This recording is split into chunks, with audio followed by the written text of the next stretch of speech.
This is Jack Punkington here, and today I am bringing back a old feature of this channel. So way long time ago, almost 8 years ago, I used to do album reviews and like video game reviews and stuff, and they didn't last long. I stuck mostly to gear reviews, but what I'm doing today is I am bringing back album reviews. I have so many albums that came out this year that are local bands that definitely need talking about, and today, I'm going to talk about Radio Pirate DJ's new Something Somewhere About Someone. This comes out actually tomorrow, but I was able to be a part of a listening party with the band last night, which was so much fun on Bandcamp. So I was able to listen to the whole album, check it out, and everything, and it's killer. I thought this would be a great album to bring this series back. I've got a couple others in mind. I'll try to space these out, maybe do one a week or something. I don't know, we'll see. Depends on how often you guys like these. But we're going to start out with Radio Pirates. So, for those who don't know, Radio Pirate DJ is a band from Detroit, Michigan. They came out about 17 years ago, like 2004 or 5-ish, I think. And they haven't released an album in 16 years. Basically, this is their comeback. Last 2 years, they've come out with like singles, and they've been playing a show called Cheapy Creepy, which is in Pontiac. It's a giant music like thing for one night where a bunch of bands dress up as other artists. And it's awesome. I went to their one 2 years ago where they played as the Used, and it was amazing. So, anyway, into the album. It is a 10-song full-length album. It's $10 on their Bandcamp. I highly recommend getting it.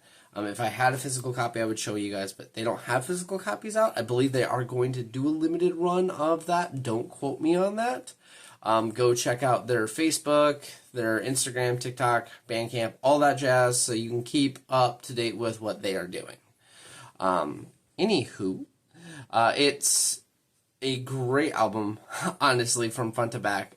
They are a pop-punk band, but I would say that they're more heavy now. They started out as a pop-punk band. This album really reflects how they've changed into a heavier style, more alt-rock. It's very like, when you listen to it, you can hear what happens to pop-punk artists when they grow up in a really crappy world, because that's kind of what the take of the whole album is. It's really like, this world is just gone to crap, and it's a way to escape it. And it's really good. I believe the inspiration for the album was a dear friend of the band, unfortunately passed away. I'm not entirely sure how long ago, a couple of years ago, I believe. And they kind of dedicated this album to him. They have a song on the track. It's number 5, which is 2445. Actually starts off with a voicemail from that deceased friend into the song, and it's beautiful. You can really feel the impact of their feelings throughout this whole album, but especially in that song. So, yeah. I highly recommend buying it. I'm going to buy a digital copy. As soon as they get physical copies, I'm ordering one, because I want this on my playlist at all times, and I enjoy physical media. I think it's really cool. I don't know where I put it, but that's why I have that Never the Crash album. Anyway, so you start off with the Dreams That Are Effing With Me. It is such a heavy start. It really shows and throws the tone of the album, because you come into this and it starts off a little like embryonic and then just punches you in the face with how heavy this album is going to be, how different their music is now, but how they have evolved, and it is great. Moving on to Mad, that's kind of the central theme of this album, is how mad this world has gone. I would argue it's hard, because Mad might be my favorite. either Mad or track number 6, which is Mysticonic. So obviously, Mad is just a talking about how mad the world itself has gone. Pimps and Sneakers is track number 3, and I believe they said their bass player Marcus is the one who named this. It's a pretty cool song. Die Out was, I believe, the first single that came out for this album. They had a single that came out before Die Out that was just a standalone single, which is pretty good. You can go check that out as well. But Die Out is a very catchy song. It has a really good hook that always gets stuck in my head whenever I go walking. And then track number 5 is 2445. Track number 6 was the second single, I believe, and that is Mysticonic. They actually did a really cool thing on the YouTube. If you guys have seen that TikTok of that guy talking, he's like, "Where's all these like garage bands? What's going on?" You know, they actually stitched that into the music video of this album or of this song on the YouTube. It's really cool because it's just really punchy. It's a little screamy too, which I love.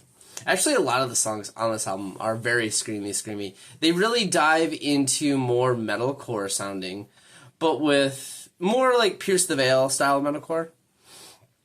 Then after that, you have Death is the Only Great Adventure I Have Left, which really makes me think of Peter Pan. Like, I think it's Hook. And that I don't know if it's a reference to that, but that's what that makes me think of. It's really...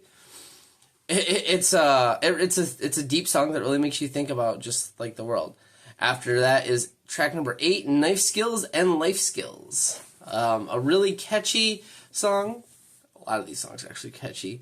And then number 9, we have This Is My House and I Want to Defend It. I have to take a moment to just talk about how interesting the song titles are on all of these.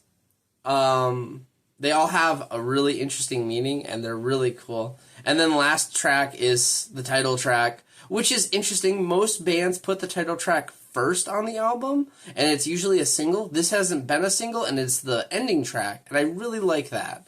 And that's Something Somewhere About Someone. And it kind of like takes the whole idea of the album and puts it together in one final song, and it really actually makes you feel about it. You can feel like, oh, this is a great experience, and I'm sad that it's over. You can re-listen to it, obviously, because if you buy the album, you can listen to it as many times as you want. Go buy this album.